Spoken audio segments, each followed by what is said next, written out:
Bonjour, ravi d'accueillir Stéphane Canis. Bonjour Sylvain, ravi d'être à tes côtés. Stéphane, tu es patron de l'activité Orange Cloud, alors, qui est intégrée dans une grande entité qui s'appelle Orange Business Service, OBS. Ah oui, je fais partie d'un terrain de jeu beaucoup plus large qui est Orange Business Service, cette grosse SN. Alors Orange Cloud, c'est plus de 1600 collaborateurs. Oui, c'est ça, la moitié en France, la moitié à l'international. Alors, tu as pris tes fonctions récemment, au mois d'avril. Quelle est la grande mission d'Orange Cloud aujourd'hui? Je vais te dire tout simplement, hein, notre métier, c'est d'adresser les entreprises pour les conseiller, les accompagner sur les services sur le cloud. D'accord. Alors, tu es un observateur assez privilégié de l'impact du numérique sur ton marché et sur tes clients. Quelle est ta définition de cette transformation numérique et comment ça les impacte de manière concrète? Bon, déjà pour te rappeler qu'aujourd'hui, on est dans une dynamique mondiale d'explosion totale de la data. La transformation, c'est que les entreprises maintenant essayent de monétiser cette data par tous les moyens. L'évolution la plus marquante, c'est que je pense qu'on est passé d'une logique où chacun essayait de se positionner finalement sur la fourniture d'infrastructures à une vraie logique de service. En fait, mes clients, ce qu'ils veulent, c'est assez simple. Ils veulent la voiture, ils ne veulent pas la complexité du moteur qui est embarqué dans la voiture. Donc cette logique de data est un enjeu majeur, de montée en puissance. Cette logique alors ceci dit, effectivement, ils veulent de la simplicité, mais ça reste quand même très complexe. À l'intérieur, c'est très complexe. Parce qu'aujourd'hui, on voit un foisonnement d'acteurs, de clouds multiples. Aujourd'hui, le sujet, c'est plus de dire je mets tout dans le même endroit. De toute façon, donc il y a une complexité. Et c'est cette complexité qui les bouscule aujourd'hui quand même. Oui, et c'est ce qu'on essaye de faire. En fait, c'est ce que j'essaye de faire avec mes équipes. C'est vraiment répondre à leurs besoins services et masquer toute cette complexité en interne dans mon organisation. Je peux te livrer quelques exemples, si tu veux, de ce que je vois comme grosse tendance du marché. En ce moment, on a, je voudrais dire que c'est peut-être une première étape vers l'intelligence artificielle, c'est toute cette explosion des chatbots. Sur les chatbots, les clients, ce qu'ils veulent, alors que ce soit les assurances, les institutions, l'industrie, c'est tout simplement être capable de répondre efficacement aux demandes générales de leurs clients sans mobiliser leurs équipes. Pour ça, on leur fournit des solutions et des services. Donc l'automatisation est un vrai sujet de ça. Exactement, et en fait, ils ignorent totalement, et d'ailleurs c'est très bien que les solutions qu'on leur fournit embarquent du cloud. Pour eux, c'est totalement transparent. Mais derrière, il y a des vraies infrastructures, mais ce qui compte pour eux, c'est la disponibilité du service. Donc, et l'autre sujet qui est aussi les évolutions des modes de collaboration. Donc partout où je me trouve, je dois pouvoir avoir accès à une information. Ah ouais, imagine, tu es développeur et ton outil de travail principal, c'est AutoCAD parce que tu fais de la conception assistée par ordinateur. De plus en plus, tu es multisite dans ton entreprise, en France, à l'international. Peut-être que tu travailles de plus en plus à la maison. C'est peut-être il y a moins en moins de couture entre ton domaine professionnel, ton domaine personnel. Et en fait, tu veux juste retrouver ton environnement de travail. Ça fonctionne.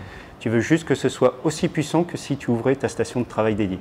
Alors, le monde est ouvert, l'entreprise s'ouvre, il y a plein d'opportunités, d'amener de la technologie pour rendre ça plus simple. Donc on a peu abordé l'aspect de la sécurité, mais c'est aussi un enjeu majeur. Évidemment sécurisé. Comment cette transformation, cette innovation, elle impacte Orange Cloud? Est-ce que le métier d'Orange Cloud a changé entre hier et aujourd'hui, et ce qui va changer demain? Est-ce que la place que tu occupes aujourd'hui dans ton marché, dans cette chaîne de valeur, a évolué? Oui, Sylvain, on passe vraiment de l'infrastructure au service. Dans le métier de l'infrastructure, on est plutôt dans un métier de roadmap et dans un métier de planification, d'intégration d'objets de complexité et de faire en sorte de pouvoir les faire opérer entre eux. Dans la logique du service, on est dans une logique beaucoup plus agile, beaucoup plus réactive. Aujourd'hui, c'est le marché qui drive nos évolutions fonctionnelles.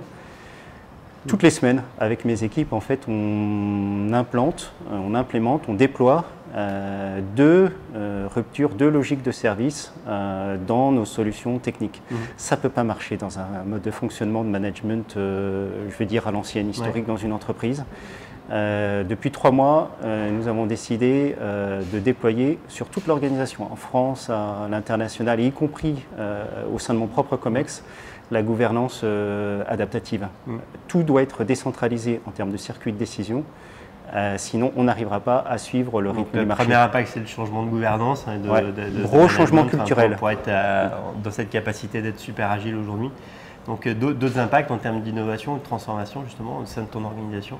Oui, il faut accepter de ne plus savoir tout faire soi-même. Au bord de l'organisation, il faut savoir s'entourer de partenaires pour pouvoir répondre à la demande de nos clients.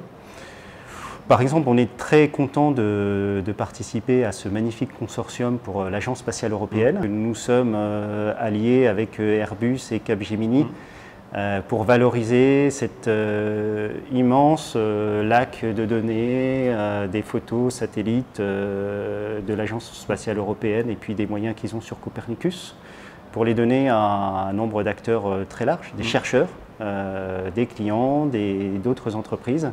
Et eux, ils cherchent à valoriser toute cette donnée, à croiser avec des business qui sont extrêmement intéressants. Nous, on ne sait pas le faire nous-mêmes. On a besoin d'autres acteurs pour le faire. Donc cette logique d'alliance, de mutualisation d'acteurs aussi variés, ça c'est une vraie tendance de fond dans le mode pour répondre de manière agile à des nouvelles fonctionnalités. Mais oui, Sylvain, tu vois, nous, on n'est pas un acteur du spatial. Airbus, incontestablement, c'est un acteur du spatial. Ils ont des capacités satellites, ils ont des moyens de traitement de l'image.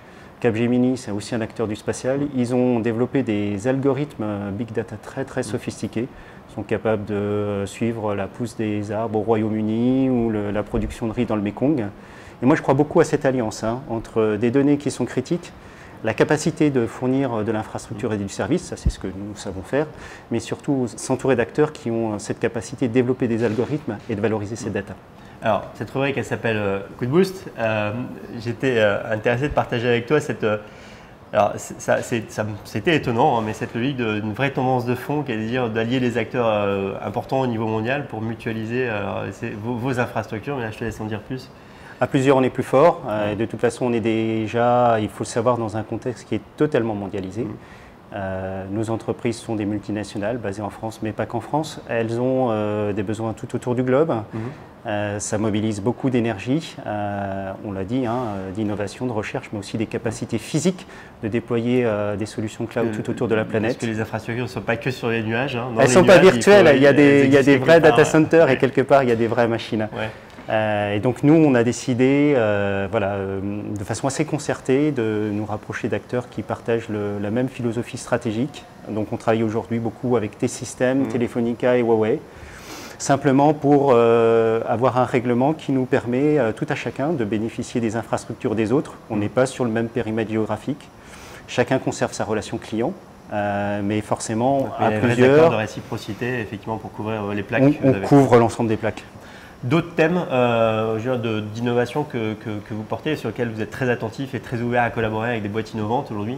Moi, ce que je vois, c'est que tous les clients, ils ont envie d'aller sur le cloud, tu vois, Sylvain. Par contre, il y a quelque chose qui vraiment les terrifie, c'est comment assurer cette réversibilité.